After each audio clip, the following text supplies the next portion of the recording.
اللهم صل على محمد وعلى آل محمد كما صليت على إبراهيم وعلى آل إبراهيم إنك حميد مجيد. اللهم بارك على محمد وعلى آل محمد كما باركت على إبراهيم وعلى آل إبراهيم إنك حميد مجيد. ہمارے ہاں سیاستدانوں کو، لیڈروں کو اور افسران کو یاد رکھا جاتا ہے، لیکن وہ سپاہی جو سرحدوں کی حفاظت کرتے ہوئے جانیں تک قربان کر دیتے ہیں، ان کے ناموں کا زیادہ ذکر نہیں ہوتا. یوم دفاع پاکستان کے موقع پر ہم ان کی بلندی درجات کے لیے دعا بھی کرتے ہیں اور اپنے پاک فوج کے ان شہیدوں کو خراج تحسین بھی پیش کرتے ہیں. وہ مائیں سلوٹ کے قابل ہیں جنہوں نے ایسے بیٹے پیدا کیے، جوان کیے. وہ بچے، وہ خواتین جنہوں نے اپنے سر کی چھاؤں اور چھت وطن کے لیے قربان کی. اللہ تعالیٰ یہاں بھی انہیں جزا عطا فرمائے اور صبح قیامت بھی اللہ بہترین صلہ عطا فرمائے. سرحدوں پہ جو لوگ کھڑے ہیں یہ بیچارے بڑی جد و جہد کرتے ہیں. اصل یہ لوگ پہرے دار بھی ہیں، نگہبان بھی ہیں. کسی کے قریب اگر ان شہداء میں سے کسی کا رہنا ہو، گھر ہو، بچوں سے ملاقات ہو تو ضرور ان سے پیار کیا جائے، ان سے محبت کی جائے. ہمارے ہاں رسمی قسم کے پروگرام ہوتے ہیں ٹی وی پہ ایک دو، لیکن ان کا مستقل خیال رکھنے کا کوئی ذریعہ نہیں ہوتا. جب حضرت جعفر طیار رضی اللہ تعالیٰ عنہ شہید ہو گئے تھے تو نبی کریم علیہ السلام ان کے گھر گئے تو ان کی اہلیہ نے پوچھا تھا کہ یا رسول اللہ صلی اللہ علیہ وسلم اب میرے بچوں کا کیا بنے گا؟ تو حضور نے فرمایا انا ولیہم فی الدنیا والآخرہ، میں دنیا میں بھی ان کا وارث بنوں گا اور قیامت میں بھی ان کا وارث بنوں گا. شہید کے بچوں کے لیے یہ جذبات دیے نبی پاک صلی اللہ علیہ وسلم نے. فرمایا دنیا میں بھی میں وارث ہوں، قیامت میں بھی میں وارث ہوں.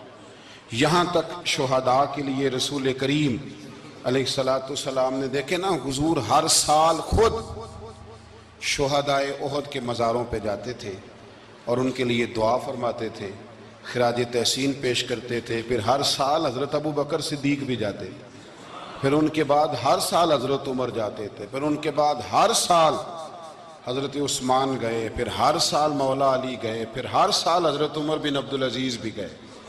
وہاں جاتے تھے، خراج تحسین پیش کرتے تھے شہداء احد کے مزارات پر. اللہ تعالیٰ اس وطن کو قیامت کی صبح تک آباد فرمائے اور ہر دشمن اور ہر سازش سے اللہ اس ارض مقدس کو محفوظ و ممنون رکھے. 6 ستمبر ہے، یوم ختم نبوت ہے. پاکستان کی اسمبلی نے 7 ستمبر کو قادیانیوں کو غیر مسلم اقلیت قرار دیا تھا. اللہ تعالیٰ اس اسمبلی میں جس قسم کے بھی، جس طرح کے بھی افراد تھے جنہوں نے بھی اس قرارداد میں تھوڑا سا بھی حصہ لیا، اللہ انہیں بہترین جزا عطا فرمائے. اور مجھے امید ہے کہ اللہ اس کا ہر اس شخص کو جو اس وقت اسمبلی میں بیٹھا تھا اور علامہ نورانی رحمۃ اللہ تعالیٰ علیہ کی قرارداد پر جس نے بھی ان کا ساتھ دیا تھا، مالک انہیں اس کی بہترین جزا عطا فرمائے. قادیانی سے ہمارا شدید اختلاف اس لیے ہے، جو تو ہیں عیسائی، وہ تو ایک الگ دین مانتے ہیں، بات ختم ہو گئی، ٹھیک ہے، وہ اپنا عبادت گاہیں بھی بناتے ہیں، سارا کچھ کرتے ہیں، کریں. قادیانی کا یہ مسئلہ ہے کہ وہ دین اسلام کے اندر نقب زنی کرتا ہے، وہ دین کا حلیہ بگاڑتا ہے. وہ کہتا ہے کہ نبی پاک علیہ السلام کے بعد بھی کوئی نبی آ سکتا ہے، اور حضور کا کلمہ پڑھنے کے باوجود وہ ارتداد کی بات کرتا ہے. اس لیے اس کے ساتھ مسلمان کا اختلاف زیادہ سخت ہے. کہ عیسائی کم از کم اسلام کا حلیہ تو نہیں نہ بگاڑتے، ایک الگ دین کو مانتے، اور یہ کلمہ پڑھ کے قرآن پڑھ کے ایک نئے نبی کا تصور پیش کر کے ایک ایسا دروازہ کھولتے ہیں کہ جو دین کی ساری شکل و صورت کو بگاڑ دے گا۔ اس لیے قادیانی کل بھی کافر تھے، آج بھی کافر ہیں، اور صبح قیامت تک یہ کافر ہی رہیں گے، اس لیے کہ سورج اپنی جگہ چھوڑ سکتا ہے، چاند اپنی جگہ چھوڑ سکتا ہے، ستارے ٹوٹ سکتے ہیں، لیکن میرے نبی کریم کے بعد کوئی اور نبی آ سکتا؟ یہ دروازے نبوت بند ہے۔ چونکہ الکفر ملت واحدہ، کافر ایک پوری جماعت کا نام ہے، تو وہ اس طرح کرتا ہے کہ کسی بھی ایسی طاقت کو جو اسلام کا حلیہ خراب کرنے والی اسے سپورٹ کرتا ہے، اور اس کو وہ آزادی رائے کا نام دیتے ہیں۔ تو ہم کہتے ہیں کہ بھئی آزادی رائے اور ہوتی ہے، لیکن کسی دین کے اندر شامل ہو کے اس دین کا حلیہ بگاڑنا یہ بات اور ہوتی۔ اس لیے قادیانی غیر مسلم اقلیت ہیں، ان کو چاہیے اقلیت کی طرح وقت گزاریں، وہ اسلام کا نام لے کے کسی جگہ بھی اسلام میں کسی قسم کا رخنہ ڈالنے کی کوشش نہ کریں۔ اللہ تبارک و تعالی مسلمانوں کو ہمیشہ غیرت ایمانی عطا فرمائے، اور نبی پاک علیہ السلام کے قدموں کے ساتھ وابستگی نصیب فرمائے۔ ہمارا مضمون ہے عظمت اہل بیت۔ اسلام خشک مذہب نہیں ہے، صرف اخلاق کی بات کرو، نماز پڑھو، دھیان سے روزہ رکھو، عبادت کرو، زکوٰۃ دو اور ختم ہو جائے بات۔ اسلام وارفتگی والا دین ہے، اسلام محبت والا دین ہے، ذوق والا دین ہے، شوق والا۔ میری ملت میں آج جو آدمی بڑا گناہگار ہوتا ہے نا، کلین شیف ہوتا ہے، بے نمازی ہوتا ہے، بڑا سخت ہوتا ہے، نوجوان بڑا کچھ کرتا ہے، یہ ان ساری غلطیوں کے باوجود بھی جب نبی پاک کا نام آتا ہے تو اس کے سینے میں جذبات ابھر جاتے ہیں، کیونکہ اسلام ایک ذوق کا نام ہے، ایک شوق کا نام ہے، ایک درد کا نام ہے۔ جب رسول کریم صلی اللہ علیہ وسلم کی بات آتی ہے تو گرچہ وہ بڑا گناہگار ہے، لیکن اس کے اندر حضور کی محبت موجود ہوتی ہے، وہ چھلک آتی ہے، اس کا چہرہ کھل اٹھتا ہے کہ یہ رسول کریم کی بات ہو رہی ہے صلی اللہ علیہ وسلم۔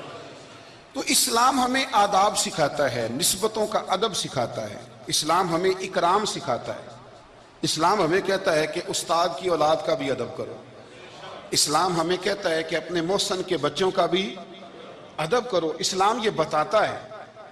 ہمارے ہاں خشکی ہوتی جا رہی ہے، بزرگوں نے لکھا ہے کہ 3 قسم کے لوگ کسی کے مرید نہیں ہوتے۔ ایک چودھری صاحب جو ہوتے ہیں وہ بھی کسی کے عقیدت مند ہو سکتے، ان کے اپنے بڑے مرید ہوتے ہیں۔ تو اسی طرح جو آدمی پڑھ لکھ جائے اس کا بھی کوئی پیر، کوئی مرشد، کیونکہ وہ خود سب سے زیادہ پڑھا لکھا ہے۔ اور تیسرا جو آدمی مالدار ہو، سیٹھ صاحب ہو، اس کا بھی کوئی رہنما، مقتدا، کیونکہ وہ کیسے جھکے گا کسی کے آگے، سلوٹ کیسے کرے گا۔ چند لوگ ایسے ہیں معاشرے میں جو دور ہو جاتے ہیں کیف سے، سرور سے، وہ نہیں سمجھتے کہ ادب آداب کس چیز کا نام ہے۔ لوگوں نے سمجھا اسلام میں خشک مذہب ہے۔ پڑھیے قرآن پاک کا 15واں سپارہ آخر سے، 16واں شروع سے۔ حضرت خضر علیہ السلام گئے، ایک دیوار گر رہی تھی، اللہ کے رسول نے محنت کر کے جو کام مزدور کرتا ہے وہ کام پیغمبروں نے کیا۔ حضرت موسیٰ اور جناب خضر نے دیوار سیدھی کی، اور جس بستی کی دیوار سیدھی کر رہے ہیں انہوں نے پانی بھی نہیں پلایا، کھانا بھی نہیں پوچھا، لیکن حضرت سیدنا خضر علیہ السلام نے دیوار سیدھی کر دی، محنت کی، کوشش کی، پسینہ بھی آیا، تھکاوٹ بھی ہوئی۔ حضرت موسیٰ علیہ السلام فرمانے لگے، خضر سمجھ نہیں آئی، یہ تو اتنے خشک لوگ ہیں، پانی تک نہیں پلایا، اور آپ نے اتنی محنت کر کے دیوار سیدھی کی، تو پڑھ لینا آپ قرآن پاک۔ حضرت جناب خضر علیہ السلام کہنے لگے کہ یہ اصل میں نا ان کے لیے نہیں کیا، یہ کسی نیک کی نسبت ہے، اس دیوار کے نیچے خزانہ ہے، دیوار گر جاتی، خزانہ ظاہر ہو جاتا، خزانہ یتیم بچوں کا ہے، اور یہ قرآن مجید نے فرمایا وَقَانَ أَبُوهُمَا صَالِحًا، اور فرمایا یہ اس لیے ان بچوں کا خزانہ بچایا ہے کہ ان کا باپ بڑا نیک آدمی تھا۔ قاضی ثناء اللہ صاحب پانی پتی تفسیر مظہری میں لکھتے ہیں کہ وہ ڈائریکٹ باپ نہیں تھا، دادا نہیں تھا، پردادا نہیں تھا، بلکہ 7ویں پشت میں جا کے ان کا باپ بنتا تھا۔ تو رب نے فرمایا ایک بندہ نیک ہو تو میں نیچے 7 پشتوں پہ فضل فرمایا کرتا ہوں۔ اگر ایک بندہ نیک ہو اور 7ویں نسل میں جو اس کی اولاد ہو اس کے خزانے کی حفاظت کے لیے اللہ نبیوں کی ڈیوٹی لگاتا ہے، تو بتائیے پھر میرے نبی کی اولاد کی کیا شان ہوگی، پھر اہل بیت نبوت کا کیا مقام ہوگا، پھر رسول اللہ کے خاندان کا کیا مرتبہ ہوگا۔ ہم لوگ سمجھتے ہیں کہ بھئی مفت میں سلوٹ کیوں کریں جی، پیار کیا ہوتا ہے، ادب کیا ہوتا ہے؟ پہلی بات یہ ہے کہ ادب ہی ہوتا ہے۔ اماں انگوٹھا چھاپ ہے، بالکل ان پڑھ ہے، ناظرہ قرآن مجید بھی نہیں پڑھنا آتا، بیگم صاحبہ نے ایم اے بی ایڈ اس کے بعد ایم فل میں داخلہ لیا ہوا ہے، ادب کس کا کرنا ہے، بیگم کا کہ اماں کا؟ اماں تو ان پڑھ ہے، بیوی پڑھی لکھی ہے، اسے تو ایم اے کیا ہوا ہے، بی ایڈ بھی کیا ہوا ہے، ایم فل کر رہی ہے، اماں کا کیوں ادب کرنا ہے؟ اس لیے کہ اماں کا ادب اللہ رسول نے بتایا ہے۔ اماں کا ادب ہو سکتا ہے بیوی بڑی اچھی قاریہ ہو، عمدہ قرآن پڑھتی ہو، حافظہ ہو، عالمہ ہو، اماں کو ناظرہ بھی نہ پڑھنا ہے، پر جنت پھر بھی ماں کے قدموں کے نیچے ہی ہے۔ یہ سمجھ لیں ادب والے کا ادب۔ امام راضی نے ایک بات لکھی ہے، وہ کہتے ہیں جو قاضی ہوتا ہے نا، قاضی جج، اس کے آداب لکھے ہیں امام راضی، فرماتے ہیں اگر جج کے پاس مقدمہ آ جائے نا باپ اور بیٹے کا آپس میں جھگڑا ہے، اسے پتہ چل جائے کہ باپ سچا ہے بیٹا جھوٹا ہے، تو 100 دفعہ کہہ دے کہ باپ سچا ہے بیٹا جھوٹا ہے، باپ سچا ہے بیٹا جھوٹا ہے، باپ سچا ہے بیٹا جھوٹا ہے۔ لیکن اگر اسے پتہ چل جائے نا کہ بیٹا سچا ہے اور ابا غلطی پہ ہے، اب یہ تو 100 دفعہ کہے کہ بیٹا ٹھیک کہتا ہے، بیٹا سچا ہے، بیٹا سچا ہے، پر ایک دفعہ بھی یہ نہ کہے کہ ابا جھوٹا ہے، حالانکہ مطلب یہی ہے۔ اگر بیٹا سچا ہے تو پھر خود بخود سمجھ آتی ہے کہ ابا جی غلطی پہ ہیں، لیکن ادب کا تقاضا یہ ہے کہ جج بھی یہ نہ کہے کہ باپ جھوٹا ہے اگرچہ وہ غلطی پر ہے، یہ تو کہہ دے کہ بیٹا، اس لیے کہ ادب والے کا جو مقام ادب ہے وہاں ادب کیا جائے گا، جو مقام اکرام ہے وہاں اکرام، وہاں آپ خشک نہیں بنیں گے، جہاں جھکنا ہے وہاں بہرحال جھکنا ہے، جہاں سلوٹ کرنی ہے بہرحال وہاں سلوٹ کرنی ہے۔ جن کا ہمارے اوپر ادب لازم ہے ہم نے ان کا ادب۔ امام اعظم ابو حنیفہ رحمۃ اللہ علیہ ایک جنگل میں ایک باغ میں بیٹھے تھے، شاگرد ساتھ تھے، امام ابو یوسف تھے اور بھی آپ کے شاگرد تھے، تو کچھ لکھ رہے تھے۔ علماء جب کتابیں لکھتے ہیں تو 20 کتابیں انہوں نے کھول کے نشانیاں رکھ کے دائیں بائیں رکھی ہوتی ہیں، مختلف قسم کے نوٹس ہوتے ہیں، بڑا کچھ بکھرا ہوا تھا، شاگرد تھے۔ باغ کے ایک کونے میں بچے کھیل رہے تھے، وہ بچوں میں سے ایک بچے کی گیند آ گئی باغ میں، بچہ گیند لینے آیا تو امام صاحب اٹھ کے کھڑے ہو گئے، وہ کاغذ شاغذ سارے بکھر گئے، بچہ گیند لے کے چلا گیا، شاگرد چوپ رہے، چلو دوبارہ سے کتابیں سمیٹی، ڈھونڈا سارا کچھ، پھر سے کام شروع ہوا، چند منٹ گزرے تو بچہ پھر آ گیا گیند لینے، امام صاحب پھر اٹھے، پھر سارا کچھ بکھر گیا، شاگردوں نے برداشت کیا، سارے شاگردوں میں برداشت بھی نہیں ہوتی، شاگردوں کی بھی موج ہوتی ہے، شاگردوں مریدوں کا بھی اپنا اپنا وقت ہوتا ہے خدمت کرنے کا، اپنا اپنا سٹائل ہوتا ہے ادب کرنے کا، دور بڑا منفرد آ گیا، تیسری دفعہ چوتھی دفعہ 5 دفعہ ہو گئی تو بس شاگردوں کی جو صبر تھا حوصلہ وہ جواب دے گیا، بچہ پتہ نہیں کتنی دفعہ آئے گا، جب وہ بچہ پھر آیا، امام صاحب بوڑھے آدمی تھے، گھٹنوں میں درد بھی تھی، بڑی مشکل سے اٹھتے، چیزیں ساری بکھر جاتی، وہ بچہ جب 7ویں دفعہ تو امام صاحب پھر اٹھے، تکلیف سے اٹھے، امام ابو یوسف عرض کرنے لگے حضور یہ بچہ ہے اس کی تو ڈیوٹی لگی ہوئی ہے گیند لانے کی، تو 100 دفعہ آئے گا، تو امام صاحب فرمانے لگے یہ 100 دفعہ آیا تو میں 100 دفعہ اٹھوں گا، آنے دو۔ کہ حضور کیوں آپ اٹھیں گے؟ فرمایا یہ میرے استاد کا پوتا ہے، اصلا نال جے نیکی کریے تے نسلاں تاک نہیں بھول دے، سن لو، اصلا نال جے نیکی کریے تے نسلاں تاک، ہاں بے اصلاں نال نیکی کریے تے پھول کنڈیاں نال تول دے، بے اصلاں نال۔ میں میرے استاد کا پوتا ہے تو اٹھوں نا، یہ 100 دفعہ ہے میں اٹھوں گا، میں نے اس گھر سے فیض لیا ہے، یہاں ڈیوٹی کرنا میری ذمہ داری کا حصہ ہے، سوال ہی نہیں پیدا ہوتا۔ صحابہ کرام فرماتے ہیں نبی پاک کے اخراجات بہت زیادہ تھے، آمدن کوئی نہیں تھی، بظاہر بڑے خرچے تھے، مہمان بڑے آتے تھے، بڑے معاملات تھے، اور دین کا کام بذات خود ایک محنت ہے۔ نبی کریم صلی اللہ تعالی علیہ حضور کے صحابہ ادراک والے لوگ تھے، بصیرت والے، نبی پاک کے خرچے بڑے، گھر میں 9 ازواج ہیں، 4 شہزادیاں ہیں، مہمان آتے جاتے، انہوں نے ایک پروگرام بنایا کہ ہر مہینے ہم اتنے پیسے جمع کریں گے اور یہ جہاد کے لیے نہیں دیں گے، یہ مسجد کے لیے نہیں دیں گے، یہ صحابہ صفا کے لیے نہیں، یہ خالصتاً سرکار کی بارگاہ میں پیش کریں گے۔ یا رسول اللہ یہ رکھ لیں اور جہاں آپ کا دل کرے آپ اپنی ذات پر، مہمانوں پر، گھر پہ خرچ کریں۔ اچھا جی جمع تو کر لیے ہیں، تو اب حضور کو پیش کون کرے گا؟ ڈیوٹی لگی حضرت عباس کی کہ محبوب کے چچا ہیں، یہ پیش کریں گے۔ حضرت عباس وہ پیسے لے کے دروازہ رسول پہ پہنچے، سیانے بندے تھے تو لفظ بڑے سمجھداری کے ساتھ تلاش کیے، عرض کی یا رسول اللہ صلی اللہ علیہ وسلم آپ کے دن بھی ہمارے لیے ہیں، راتیں بھی ہمارے لیے، آپ دن کو ہمیں تبلیغ کرتے ہیں اور رات کو رو رو کے ہماری بخشش کی دعائیں کرتے ہیں، حضور آپ کی 24 گھنٹوں پہ ہمارا ہی حق ہے، ہمارے لیے وقف کر دیا آپ نے۔ حضور ہم ایک حرف کا، ایک جملے کا بدلہ نہیں دے سکتے، یہ تھوڑا سا نذرانہ ہے، ہمیں پتہ ہے اخراجات بڑے ہیں اور ظاہراً آمدن کے ذرائع کو نہیں تو قبول کر لیں۔ حضور کچھ جواب دینے ہی لگے تھے کہ اللہ پاک نے قرآن پاک نازل کر دیا، سورہ شورى کی آیت نمبر 23، فرمایا محبوب قل لا اسألکم علیہ اجرا، محبوب ان سے فرما دو کہ اس تبلیغ دین پر گویا طائف میں پتھر کھانے سے لے کر احد میں دانت شہید کرانے تک لا اسألکم علیہ اجرا، میں تم سے کسی اجر کا سوال نہیں کرتا، الا المودۃ فی القربى، ہاں اگر کچھ کرنا ہے تو میرے اہل بیت سے پیار کرتے رہنا، میرے اہل بیت سے۔ یا رسول اللہ یہ کون ہے؟ فرمایا مولا علی، سیدہ فاطمہ اور ان کی اولاد، حسن سے پیار کرنا، حسین سے پیار کرنا۔ میرے رسول پاک نے فرمایا فاطمہ تو بدعت منی، لوگوں فاطمہ کو میرے وجود سے الگ نہ سمجھنا، یہ میرے جگر کا ٹکڑا ہے۔ اور حضور فرمانے لگے جس نے فاطمہ کو راضی کیا اس نے محمد عربی کو راضی کر لیا، میں اس سے راضی ہوں جس نے میری بیٹی کو راضی کیا۔ اور فرمایا جس نے اسے ناراض کیا، اللہ کرے یہ چھوٹی بات نہیں بڑی بات کر رہا ہوں، فرماتے ہیں جس نے اسے راضی کیا اس نے مصطفیٰ کو راضی کر لیا، اور فرمایا جس نے مجھے راضی کیا اس نے اللہ کو راضی کر لیا۔ اور حضور فرمانے لگے النظر الی وجہ علی عبادہ، علی کو تو دیکھتے رہو گے تو رب کی عبادت کا ثواب ملتا رہے گا۔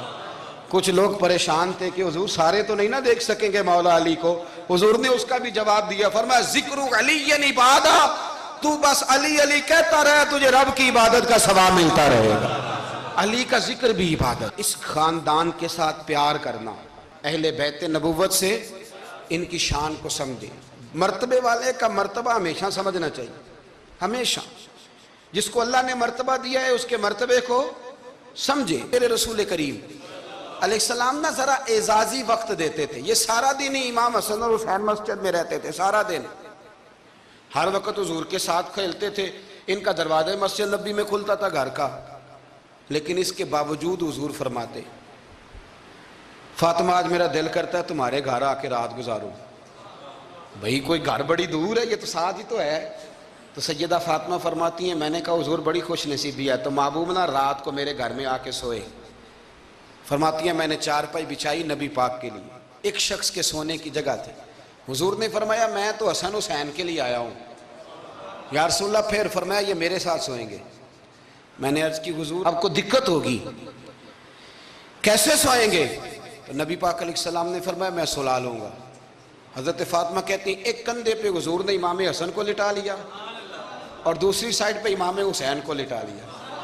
کہتی ہیں امام حسین کی عادت تھی وہ رات کو دودھ مانگتے تھے، میں نے برتن میں رکھا ہوتا تھا، میں ڈال کے دیتی تھی، بچے مانگتے ہیں نا رات کو دودھ۔ فرماتی ہیں رات کو نا امام حسین نے دودھ مانگا، میں اٹھنے لگی دودھ دینے کے لیے، پر حبیب نے فرمایا بیٹے تو لیٹ جا، آج میرے ساتھ سوئے ہیں تو دودھ بھی میں ہی پلاؤں گا۔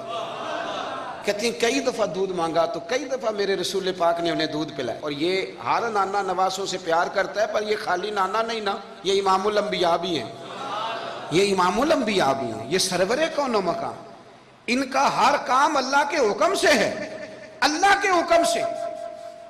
حضرت سیدنا عبداللہ ابن عمر رضی اللہ تعالیٰ عنہ فرماتے ہیں کہ نبی پاک نے پیغام بھیجا سیدہ فاطمہ کو، فرمایا حسن کو بھیجو میرا ملنے کو دل کر رہا ہے۔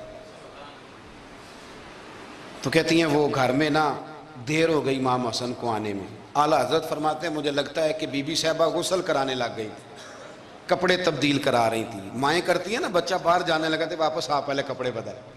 تو ذرا دیر ہو گئی تو نبی پاک بے چین ہو گئے, میں حسن آ کیوں نہیں رہا, میرا ملنے کو دل ہے.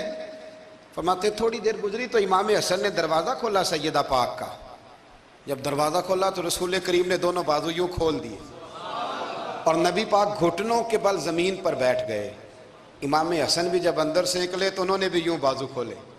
تو کہتے ہیں رسول کریم کے جب گلے سے آ کے لگے تو عبداللہ ابن عمر کہتے ہیں میں نے حضور کی آنکھوں میں آنسو دیکھے اور محبوب ان کا ماتھا چوم کے کہنے لگے اے اللہ میں ان دونوں سے محبت کرتا ہوں, تو بھی ان سے محبت فرما.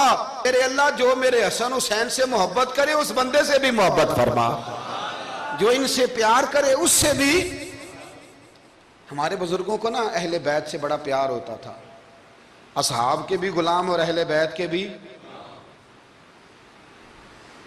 میں نے کہا ہے کہ اب ہمارے مزاجوں میں نا خشکی آ گئی ہے, اور جی اخلاق کی بات کریں, جی سیدھی سیدھی نماز روزے کی بات کریں, اصول کی. وہ جو ادب تھا, وہ جو عشق تھا, وہ جو وارفتگی تھی, وہ حسن کدھر گیا؟ حضرت عمر سے زیادہ تو اصول پسند کوئی نہیں نا, ان سے زیادہ سخت مزاج اصول پسند بندہ تو کوئی نہیں نہ ملے گا امت کو. امام حسین 10-10.5 سال عمر تھی, بچے تھے, مسجد میں آئے. حضرت عمر خطبہ دے رہے, جہاں اصول کی بات ہوگی وہاں اصول کی ہوگی, اور جہاں عشق کی ہوگی, جہاں عشق کی ہوگی. نماز پڑھا کہ میں تیں ول ویکھا, مینوں تے کعبہ بھول گیا آئی. تو امام حسین آئے مسجد نبی میں, حضرت عمر خطبہ دے رہے تھے, مولا علی کے ساتھ آئے بچے جمعہ پڑھنے. امام حسین آئے تو جناب عمر کے سامنے کھڑے ہو گئے, کہنے لگے عمر نیچے اترو, میرے نانا کا ممبر ہے. حضرت علی نے بازو تھاما, کہا یہ کیا کہہ رہے ہو؟ تو جناب فاروق اعظم فرمانے لگے جمعہ ہو رہا ہے, خطبہ ہو رہا ہے, لوگ جمعہ پڑھنے آئے ہوئے ہیں, اس میں اب بچہ آ جائے تو کیا جمعہ چھوڑا جائے گا؟ لیکن جہاں ادب ہے وہاں ادب ہے. حضرت علی کہنے لگے حسین یہ کیا کہہ رہے ہو, بیٹھ جاؤ. تو حضرت عمر فاروق فرمانے لگے علی آپ نہ بیچ میں ہیں, یہ میرا اور حسین کا معاملہ ہے, آپ نہیں بیچ میں ہیں, آپ ہٹ جائیں, میرا اور حسین کا مسئلہ. کیا کہا بیٹے؟ کہا عمر اترو, میرے نانا کا ممبر ہے. اتنا بڑا آدمی جسے کیسر و کسرا ہلا نہ سکے, جو درہ مارے تو زمین کا زلزلہ رک جائے, جو سورج کو حکم دے تو سورج چہرہ بدل جائے, وہ شخص جو دریا کو خط لکھے تو خشک دریا بہنے لگے. عمر اترو, میرے نانا کا ممبر ہے. فاروق اعظم زمین پہ اتر آئے, ہاتھ باندھ کے کھڑے ہو گئے, کہنے لگے حسین میں اتر گیا ہوں پتر, ممبر تو تیرا ہے یا تیرے نانا کا ہے. ختم ہو گئی بات. تو حضرت امام حسین کہنے لگے جا کے اپنے نانے کے ممبر پہ بیٹھ جا. تو فاروق اعظم کی چیخ ہی نکل گئی, کہنے لگے پتر میں تو اونٹ چرانے والے کا بیٹا ہوں, میرے نانے کا کوئی ممبر نہیں یار, میں تو اونٹ چرانے والے کا, میرے نانے کا کوئی ممبر ہی کوئی نہیں, تو کدھر جاؤں؟ تو امام حسین کہا اچھا کوئی نہیں ممبر آپ کے نانا کا کوئی نہیں؟ کہا نہیں. چل ٹھیک ہے پھر میرے نانا کے ممبر پہ بیٹھ جاؤ, وہ میرے نانا کے ممبر پہ بیٹھ جاؤ. مجھے لگتا ہے فاروق اعظم بولے ہوں گے, انہوں نے کہا ہوگا کہ لوگوں میں مرضی سے نہیں بیٹھا, مجھے ابو بکر نے بٹھایا تھا, پھر حسین کے کہنے پہ اترا ہوں, اب دوبارہ مجھے حسین ابن علی نے بٹھایا ہے, کسی میں جرت ہے تو عمر کو ہلا کے دکھائے, طاقت ہے. تو بھئی یہ پیار رسول اللہ کے خاندان سے, یہ وارفتگی, یہ ذوق, ہم تو ہٹ گئے ان چیزوں سے. حضرت ابو ہریرہ رضی اللہ تعالیٰ عنہ امیر المومنین فی الحدیث, یہ بھی مومنوں کے امیر ہیں علم حدیث میں. یوں بیٹھے تھے سارے طالب علم آپ کے سامنے, حدیثیں سننے والے سینکڑوں لوگ. حضرت ابو ہریرہ حدیثیں بیان کر رہے. مدینہ منورہ میں تازی تازی بارش ہوئی تھی, امام علی مقام ابھی نوجوان تھے, امام حسین نہ آئے, بارش ہوئی, چھوٹے چھوٹے گڑھے مدینہ منورہ میں, تو ان میں پانی کھڑا تھا. امام حسین نے نا قدم رکھا زمین پہ تو آپ کے پیروں کو نا تھوڑی مٹی لگ گئی. مٹی بھی کیا تھی, مدینے کی مٹی تھی, مٹی آپ کے قدموں کو لگ گئی. شاگرد کو بھی بندہ کہہ سکتا ہے کہ جا ذرا امام صاحب کو کپڑا دے کوئی پیر صاف کرنے, کسی کو بھی کہہ سکتا ہے. اور پھر بندہ پڑھا رہا ہو, بیٹھا ہو, اس کے سامنے عقیدت والے سننے والے لوگ آئے ہو, وہ سمجھتا ہے میرا کوئی قد کاٹ ہے, بڑی بات ہے میری, وہ پھر اس طرح ادب اداب کرے. جب امام حسین نے قدم رکھا نا زمین پہ مٹی لگ گئی, تو اب شاگردوں کا منہ اس طرف تھا, حضرت ابو ہریرہ کا ادھر تھا, وہ دیکھ رہے تھے تو جناب ابو ہریرہ جلدی سے اٹھے، خود اٹھے، شاگردوں کا حلقہ چیرتے ہوئے گزرے اور امام علی مقام کے نا پیروں میں جا کے بیٹھ گئے۔ حضرت ابو ہریرہ کی داڑھی سفید، امام حسین کی کالی۔ حضرت ابو ہریرہ نے اپنی پگڑی کھولی اور امام حسین کے پیر صاف کرنے لگے۔